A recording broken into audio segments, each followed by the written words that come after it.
বিসমিল্লাহির রহমানির রহিম। আসসালামু আলাইকুম। আপনারা ভালো আছেন সবাই? আপনারা সবাই কি ধানের শীষে ভোট করছেন? বাড়ি বাড়ি যাচ্ছেন সবাই? কে কে যাচ্ছেন বাড়ি বাড়ি? হাত তোলেন তো, হাত তোলেন। বাড়ি বাড়ি কে কে যাচ্ছেন? সবাইকে ধন্যবাদ। আসলে নির্বাচনে ভোটের জন্য বাড়ি বাড়ি যেতে হবে। চার দোকানে বসে ধানের শীষের লোক একসাথে বসে আড্ডা মারে চা খেয়ে বাড়ি চলে গেলে ভোটটা হবে না। আর বিএনপির কাছে বিএনপির ভোট চাওয়ার দরকার নেই।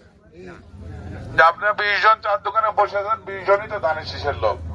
তো ওখানে গল্প করে আড্ডা মারে বাড়ি যাচ্ছেন, বউ জিজ্ঞেস করছে কোথায় গেছিলে, রাত 1টা বাজে ভোট করে আসলাম। এটা তো আর ভোট হলো না ভাই, মিথ্যা কথা বললেন। তাহলে ভোট করতে হলে মানুষের বাড়ি বাড়ি যেতে হবে, যে ভোট যেতে হবে। ধানের শীষে কি কারণে মানুষ ভোট দেবে সেটা মানুষকে বলতে হবে, সেটা মানুষকে বোঝাতে হবে কেন মানুষ ধানের শীষে ভোট দেবে। আজকে হচ্ছে যে আমাদের বিএনপির প্রতিষ্ঠাতা শহীদ প্রেসিডেন্ট জিয়াউর রহমান, তিনি বাংলাদেশের স্বাধীনতা যুদ্ধের ঘোষক ছিলেন। বড় হাসপাতাল নেই, আমাদের স্বাস্থ্যের ব্যবস্থা করার জন্য এতদিন এই আলমডাঙ্গা চুয়াডাঙ্গার কথা কেউ চিন্তা করে নাই। আমাদের 95% মানুষ চিকিৎসার জন্য কুষ্টিয়া এবং রাজশাহী যেতে হয়। আমরা অত্যন্ত দুর্ভাগা, অত্যন্ত হতভাগা। আমরা আপনাদেরকে সাথে নিয়ে আগামী দিনে এই আলমডাঙ্গা উপজেলা এবং পৌরসভার জন্য আমরা পৌরসভার শহরতলি কিংবা পৌরসভার পাশে আমরা একটি বড় হাসপাতাল বানাতে চাই।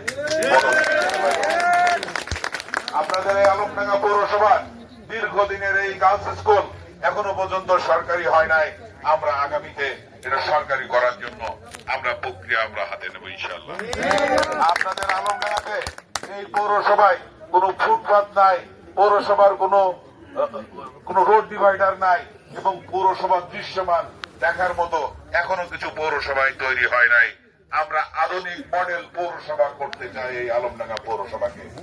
আপনাদের বন্ডবেল গ্রামে শুধু শুনছি দূরের থেকে বলে জামা দাঁড়িপাল্লা, কিন্তু এখন তো দেখছি ধানের শীষ, তাই না? এই ধানের শীষের লোক না, অবশ্যই কি বন্ডবেল গ্রামের লোক না? তাহলে বাজারে শুনছি বন্ডবেল বলে দাঁড়িপাল্লা। ভাই আপনারা জানেন না, আপনাদের কাছে মোবাইল আছে, টেলিভিশন আছে। বিএনপি ইতিমধ্যে সারা বাংলাদেশে 230-35টা সিট কনফার্ম হয়ে গেছে। এখন আমাদের আলমডাঙ্গা